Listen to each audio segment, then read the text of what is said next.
In the unforgiving world of Kenshi, few conflicts burn hotter than the one between the Holy Nation and the Shek Kingdom. These two powers, divided by ideology, history, and raw hatred, have shaped the destiny of the western side of Kenshi, with their war leaving countless ruins like the hub smoldering in the sands. Now, under normal circumstances, their enmity for each other is absolute.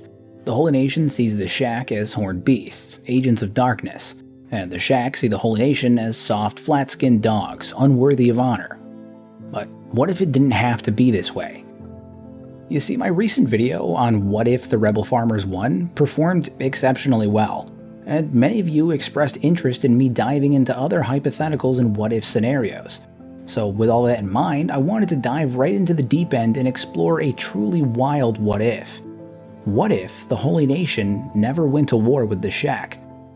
What if, instead, a twist of fate and a change of history steered these two towards peace and cooperation?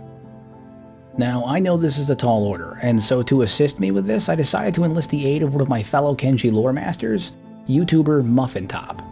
Hey there, I'm Muffintop, your run-of-the-mill internet clown and purveyor of misinformation. In my series exploring Kenshi, I've been caravanning all over the game world. I chat at length about lore details when they become relevant and get into the usual Kenshi scrapes along the way. It's part guided playthrough, part lore discussion, part me going on extended non-sequiturs to tell jokes that are usually corny and contain a lot of swear words. Happy to be here. Of course, and we're happy to have you. So join us together as we look at an alternate reality where the Shek and Okranite forces lay down their weapons and form a symbiotic alliance with one another, and discuss what that timeline might look like, how their society would function, and how the two might coexist in a way that still allows for them to meet their individual core beliefs. Now, before anything, we need to understand these titans in their canon forms. Then we can explore the pivotal moment that changes everything in this what-if scenario. Starting out, we have the Holy Nation. The Holy Nation is a theocratic state that venerates Okran, the Lord of Light, and abhors Narko, the Demoness of Darkness. It governs a fertile expanse in the northwest and is believed to be between 1 and 5,000 years old. It is a strictly hierarchical society where the Phoenix, the spiritual and temporal leader who they believe to be a reincarnation of their divine lawgiver and messianic figure, sits at the apex. His word is law above all, as he speaks directly for Okran himself. Beneath him, an intricate structure of priesthood and military, including the powerful High Inquisitors that enforce the dogma of Okranism with an iron fist. Their society is built on a rigid gendered caste system. At the top are the holy human males, created in the image of Okran. Human females, seen as tainted by the image of Narko, are relegated to a life of submission, childbearing, and household duties, requiring a male escort for nearly all public activities. Non-humans are considered servants of darkness, to either be killed or captured, enslaved, and sent to rebirth, where they are then purified and reborn into a more sanctified life through working them to death in the name of the Lord Phoenix. Ancient technology, narcotics like hashish, and any form of free thought are banned. It's a society that is welcoming for the pious humans, but terrifying for pretty much everyone else. In stark contrast, the Shek Kingdom sits in the barren wastes of the Sten Desert. They are a meritocratic society that follows the teachings of Kral the Unifier, whose philosophy of strength and honor forms the bedrock of their way of the warrior. Their history is one of perpetual tribal warfare, until Kral rose, unified them, and instilled in his people the belief that the highest honor is to die in glorious combat, thereby ascending to the gateway, their warrior afterlife. Shek society is brutally divided. The upper class consists of warriors with titles like Shek Scouts, Shek Warriors, and the elite 100 Guardians. At the very top are the 5 Invincibles, the kingdom's 5 strongest champions. Below this caste are the servants, Shek who have failed in combat, fled from battle, or been defeated. Their horns are ritually cut, they are denied the right to fight, and they live in indentured servitude to their warrior lords. This loss of status is so crushing that many cowardly Sheks flee to join renegade factions like the Band of Bones. The Shek value martial prowess above all else. Intellectual pursuits, including literacy, are largely ignored. Their economy is sustained not by farms, but by raids and tribute from their neighbors, a cycle of violence that they've been engaged in for centuries, terrorizing the Holy Nation and others.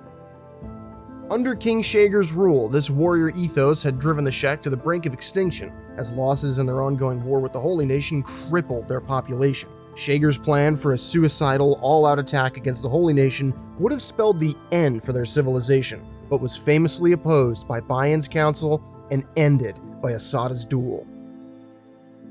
In the history that we know, the catalyst for this renewed conflict was the aggressive crusade called upon by the 62nd Lord Phoenix. He is often regarded as one of the harshest in the line of Phoenixes, being indoctrinated in isolation from birth.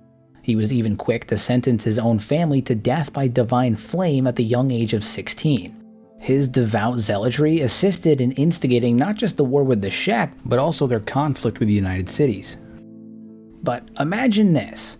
What if the child who was supposed to be the 62nd Lord Phoenix did not survive into the modern era?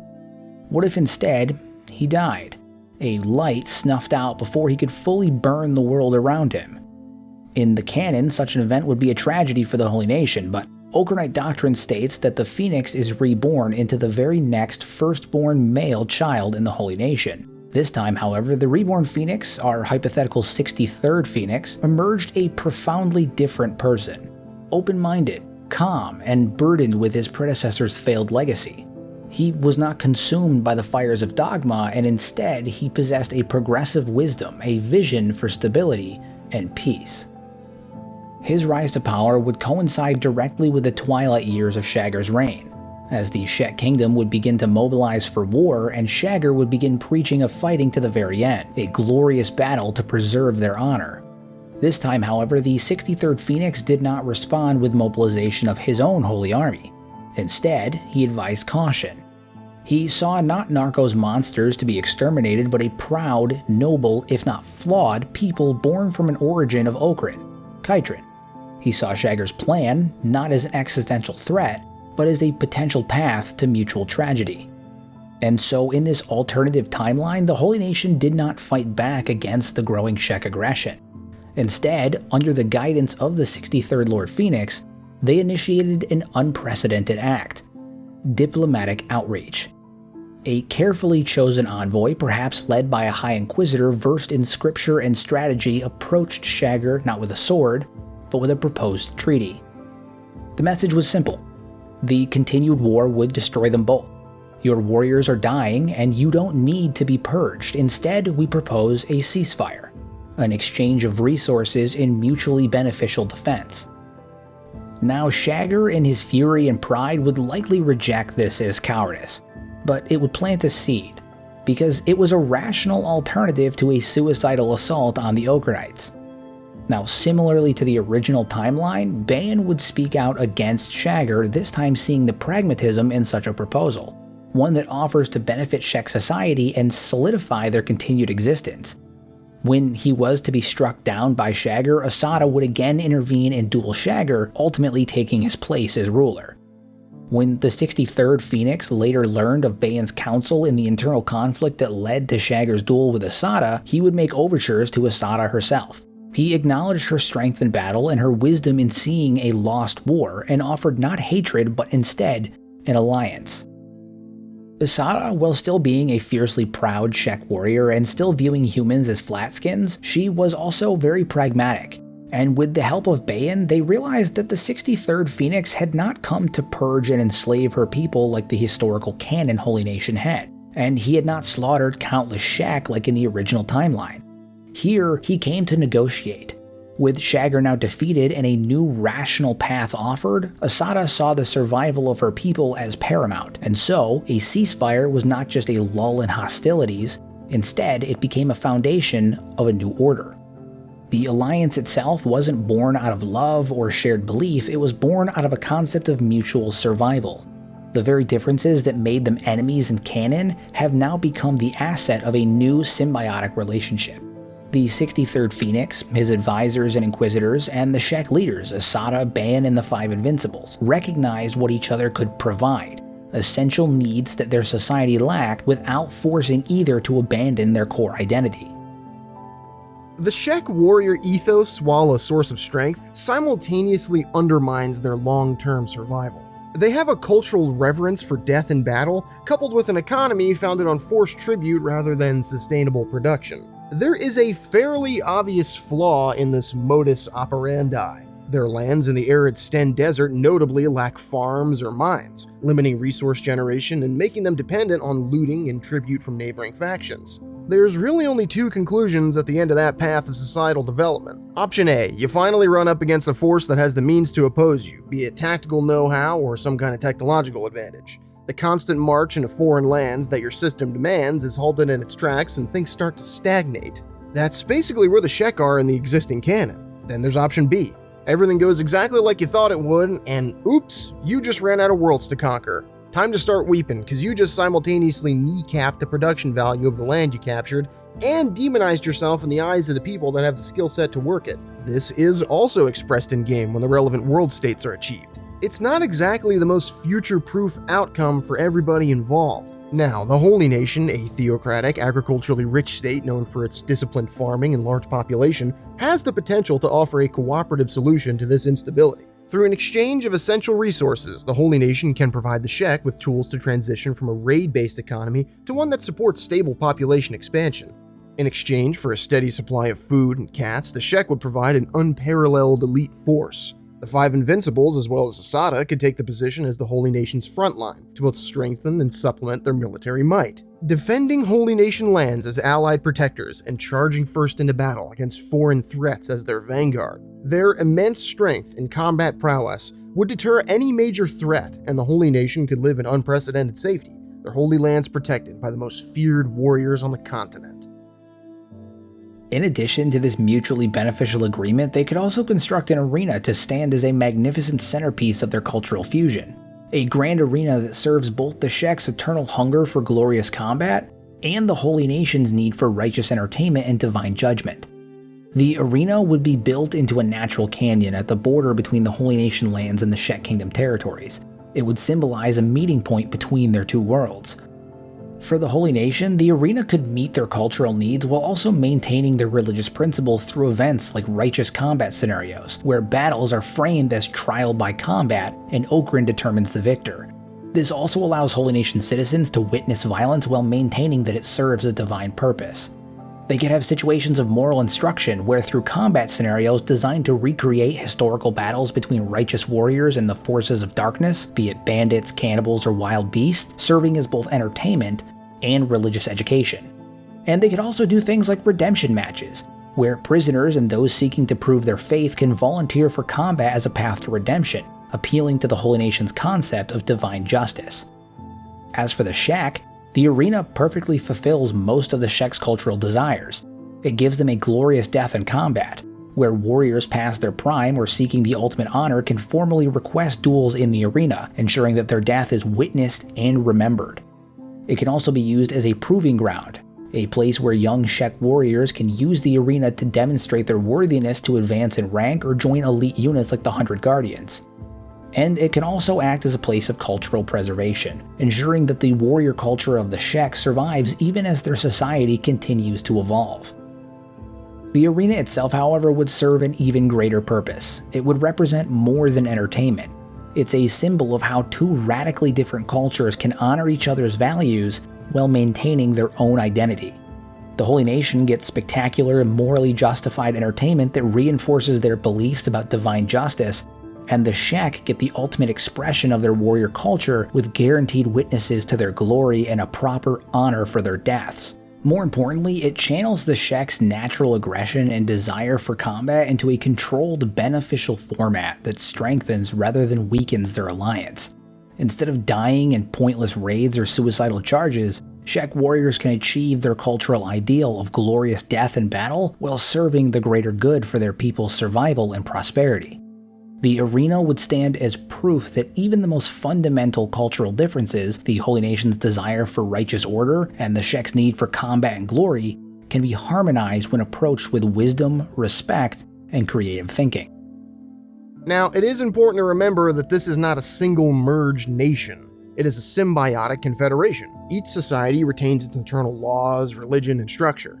The Alliance operates through a new governing body, the Council of Chitran, named for the merging of the children of Okran and Narko into their original form. The council is co-chaired by the 63rd Phoenix and Asada, the Stone Golem. They are equals in decision-making regarding alliance discussions. It also includes High Inquisitors from the Holy Nation for civil and ideological oversight, and the 5 Invincibles for military oversight, both offensive and defensive. Unanimous agreement is required for actions of war, major troop movements, or significant resource transfers. This is the critical safeguard. The Holy Nation can't order the Shek to attack if the Shek Council opposes it. The Shek can't order a tribute raid if the Holy Nation deems it a violation of faith. This forces compromise and long-term thinking. The foundation of the alliance, the Covenant of Steel and Bone, would formally state their shared goals: mutual defense, protection of lives, and the preservation of both cultures. It also codifies the resource trade and the role of the Shek as protectors. Now, just the mere existence of this stable and very powerful alliance would reshape the entirety of the continent. The United Cities and its allies, like the Trader Guild, has very often baited nations into fighting each other throughout Kenshi's history.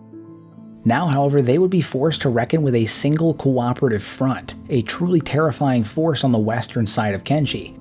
In addition to this, a trade route between the fertile fields of the Holy Nation and the loot-driven body of the Shek Kingdom creates a very powerful economic zone, reducing UC's overall dominance in terms of economy on Kenshi. The United Cities must either find new enemies, or potentially open diplomatic channels with this new formidable bloc. In theory, this would create a substantial rise in stability across Kenshi. The cycle of war that has plagued the western borderlands would end. Trade caravans would no longer need to fear ambushes from Shek raiders in the south and Holy Nation slave hunts in the north. New towns might even start springing up on the border as hubs for this vital exchange. And in addition to this era of stability, the Flotsam Ninja, whose entire reason for fighting the Holy Nation was to combat oppression, would soon find their purpose fractured under the more progressive values of this 63rd Lord Phoenix. And while I'm sure some of them might still be opposed to this new, less oppressive version of the Holy Nation, others might even find common cause in fighting alongside the Alliance against other monsters on Kenshi, such as the Cannibals or Fogmen. However, while this alliance has its perks, there are some serious barriers to entry to getting this kind of thing to function. See, both of these communities have a sort of inherent intolerance to any person, place, or thing that falls outside of the prescribed doctrine. Walk in a Stack or Squin as any flavor of Hive character and you'll see what I mean. That quality is basically kryptonite to any kind of self-reflection on a societal level. This is the most significant threat to stability. Holy Nation fundamentalists who would see the Shek as literal beasts created in darkness would view this alliance as heresy. Any failure, economic or military, a rogue troop violating terms, could spark a civil war within the Holy Nation, with extremists calling for the rebirth of Crusade. The Phoenix must be a relentless spiritual leader, preaching that this alliance is not a betrayal of Okran, but a divine opportunity for peace and prosperity. Shager's legacy would live on too. The older, battle-hardened Shek warriors may resent the weak flat skin and the shift from glory-seeking to a defensive role. Younger Sheks raised in this new era of peace might question the very core of their warrior ethos. But old habits die hard. When the engine of your civilization's identity and economy has this all-encompassing need to constantly prove your machismo, it can be hard to take the key out of the ignition. Keeping the old traditions alive while adapting to a longer, more sustainable future is a delicate dance for Asada, just like it's always been. The hypothetical tale of the 63rd Lord Phoenix would be one of faith reimagined. He would see not a doctrine of eradication, but a philosophy of stewardship. The new tale of Asada is one of glory redefined. She saw not just a warrior's death, but a warrior's lasting legacy. They didn't need to surrender their gods or their swords, they simply needed to understand that sometimes the greatest victory is not the one that brings the most blood, but the one that preserves the most life. In this more stable, alternative version of Kenshi that we've created, the fires of Okran's pride still burn, but now they're not just for purification. They instead also signal the safe return of Shek patrols along the border.